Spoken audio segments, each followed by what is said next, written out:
కాంగ్రెస్ ప్రభుత్వం వివరిస్తున్న తీరుకు,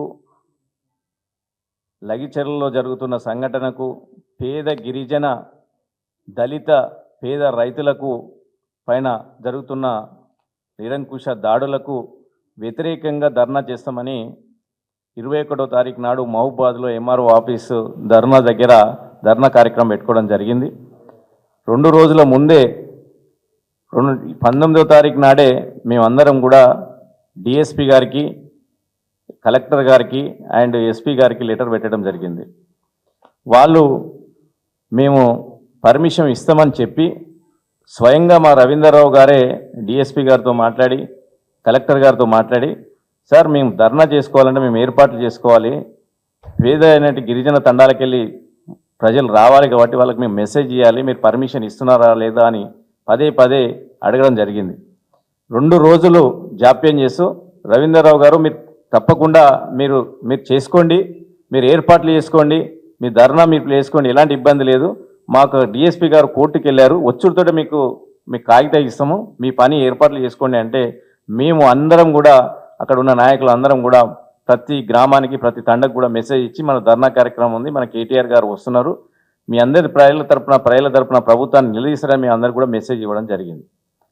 20వ తారీఖు నాడు 10 గంటల నుంచి మొదలు పెడితే సాయంత్రం 4 గంటల దాకా అన్ని ఏర్పాట్లు చేసుకొని ఉండవని చెప్తే మాకెందుకో రవీంద్రరావు గారికి మా అందరికీ డౌట్ వచ్చి మేము ఎస్పీ గారి ఆఫీస్కి వెళ్ళి, సార్ మాకు పర్మిషన్ ఇస్తారా ఇవ్వరా, ఏదో ఒకటి చెప్పండి, లేదంటే మేము కోర్టుకు పోయినా తీసుకొని వచ్చి మేము ధర్నా కార్యక్రమం పెట్టుకుంటామంటే లేదు ఇస్తున్నాం, మీరు కూర్చోండి, మాకు అర్ధగంట టైం ఇవ్వండి, గంట టైం ఇవ్వండి అనుకుంటా అట్లా రాత్రి 11:30 దాకా, పొద్దున 10 గంటలకు ధర్నా అయితే రాత్రి 11:30 దాకా మమ్మల్ని కూర్చోబెట్టి 6-7 గంటలు కూర్చోబెట్టి పైకి వెళ్ళి నాకు ఆర్డర్ రాలేదు, మీ పొలిటికల్ వ్యవహారంలో రాలేదు, ఏదో కారణాలు చెప్తూ పైన ఇక్కడ సీఎం ఆఫీస్ నుంచో లేకపోతే ఇన్ఛార్జ్ మినిస్టర్ దగ్గర నుంచో ప్రెజర్ వచ్చి వాళ్ళు మాకు కావాల్సి పొద్దున 10 గంటల ప్రోగ్రాం ఉంటే రాత్రి 11:30 దాకా కూడా మమ్మల్ని కూర్చోబెట్టుకొని పర్మిషన్ లేదు అని చెప్పి రాత్రి 11:30కు లెటర్ ఇస్తే ప్రజలకు ఎలా మెసేజ్ ఇవ్వాలి? ప్రజలు అంతమంది అక్కడి నుంచి తరలి వస్తున్న ప్రజలకి మేము ఎట్లా ఆన్సర్ ఇవ్వాలి? ఇది ప్రజాస్వామ్యమా? పోలీసుల వివరించిన తీరు చాలా దారుణంగా ఉంది.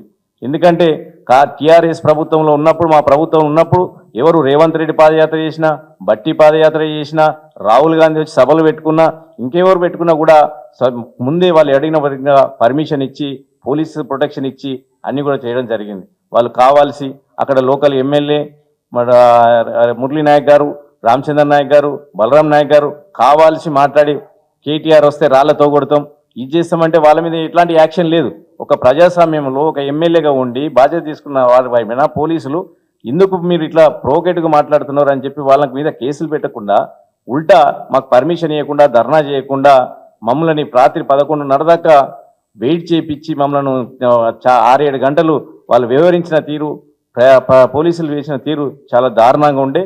పొద్దున ఏం జరిగిందని మీరు 11:30కి ఇచ్చారు. మా ప్రజలందరూ కూడా ఆ రోజే రాత్రి సత్యవతి రాథోడ్ గారు మేమందరం కూడా మెసేజ్ ఇచ్చినాం, మనకు ధర్నాకు పర్మిషన్ ఇవ్వలేదు, మేము కోర్టుకు పోయి తీసుకొని వస్తాం, మన ధర్నా కార్యక్రమం ఉంటుంది అని ప్రజలు మీరు ఎవరు కూడా మహబూబాద్ టౌన్ దాకా రావద్దు, ఇబ్బంది పడద్దని చెప్పడం జరిగింది. ఏం జరిగిందని పోలీసులు 1000 మందితోటి కవాతు మహబూబాద్లో గల్లీ తిరుగుతూ మైకులతోటి ప్రజలు ఎవరు రావద్దని 144 సెక్షన్ పెట్టి 30 యాక్ట్ పెట్టి చాలా ప్రజలు అక్కడ ఉన్న వ్యాపారం చేసుకున్న ప్రజలను, వ్యవసాయ పనుల మీద వచ్చే ప్రజలను, దుకాణాలకు సమాన్ కోసం వచ్చే ప్రజలను, పెళ్లి కార్యక్రమాలు ఉంటే అక్కడ పెళ్లికి కావాల్సిన బట్టల దుకాణాలకు రావాల్సిన ప్రజలను మీరు 144 సెక్షన్ పెట్టి ప్రజలను రాకుండా వాళ్ళ యొక్క రొటీన్ పనులు చేసుకోకుండా మీరు చేసిన దానికి దారుణంగా ప్రజలందరూ కూడా ఇబ్బంది పడి ఇప్పుడు ఇది ఒక ఉద్యమంగా మారిపోయింది. అప్పుడు ఎప్పుడైతే 2010లో జరిగిన మానుకోటలు ఏదైతే జరిగిందో మరొక్కసారి మళ్ళీ ఉద్యమంగా మారి ఇప్పుడు ఈ కాంగ్రెస్ రేవంత్ రెడ్డి సర్కార్కి ఈ మానుకోట నుంచి మొదలై ఈ ఉద్యమం ఇట్లే కొనసాగుతుంది. మేము ఖచ్చితంగా కోర్టుకు వెళ్ళినాం, మీరు ఇచ్చిన కాపీ పైన మేము కోర్టుకు వెళ్ళి కోర్టు వారి ద్వారా 25వ తారీఖు నాడు ధర్నా కోసం కేటీఆర్ గారి ధర్నా కోసం పర్మిషన్ తెచ్చుకోవడం జరిగింది. ఈ పేద ప్రజల కోసం, లగిచెర్ల లగిచెర్ల గిరిజనుల కోసం, పేద రైతుల కోసం ఖచ్చితంగా ఈ పోరాటం ఆగదు, ఈ ధర్నా కార్యక్రమం నడుస్తాయి. మీరు కూడా రేపటి నుంచి ఏదైనా కార్యక్రమం చేయాలంటే ఖచ్చితంగా మీరు కూడా పోలీసుల పర్మిషన్ ఎలా ఇస్తారో మీరు కూడా కోర్టుల దాకా తెచ్చుకుంటారా? ఇది ఏం ప్రజాస్వామ్యం అని మేము కూడా గుర్తుపెట్టుకుంటాం. కేసీఆర్ ప్రభుత్వంలో ప్రతి ఒక్క రంగానికి కానీ ప్రతి ఒక్క ప్రజలకు కానీ ఎలాంటి ఇబ్బందులు లేకుండా చూసుకోవడం జరిగింది. మీరు ప్రతి దానికి ప్రతి కార్యక్రమం ప్రతిపక్షం చేసే ప్రతి కార్యక్రమానికి మీరు అడ్డు తగులుతున్నారు. అడ్డు తగిలి మా కార్యక్రమాలు చేసుకోకుండా మా ప్రోగ్రాములు చేసుకోకుండా మీరు ఎంత అడ్డుకుంటే మేము ఇంకా అంత వేగంగా అంత పెద్దగా కూడా కార్యక్రమాలు చేస్తాం. ఖచ్చితంగా కేటీఆర్ గారి ప్రోగ్రాం ధర్నా కార్యక్రమం 25వ తారీఖు నాడు మహబూబాద్లో జరుగుతుంది. మహబూబాద్ మొత్తం జిల్లా వ్యాప్తంగా కూడా లంబాడి గిరిజనులు అందరూ కూడా వచ్చి మద్దతుగా ధర్నా చేయబోతున్నారు. లంబాడి సంఘాలు కూడా అన్ని సంఘాలు కూడా వచ్చి మద్దతు ఇవ్వబోతున్నారు. ఖచ్చితంగా ఇది విజయవంతం జరగాలని కోరుకుంటూ ప్రజలందరూ కూడా 25వ తారీఖు నాడు ఎంఆర్ఓ ఆఫీస్ దగ్గర జరిగే మన ధర్నా కార్యక్రమానికి హాజరు కావాలని కోరుకుంటున్నాం.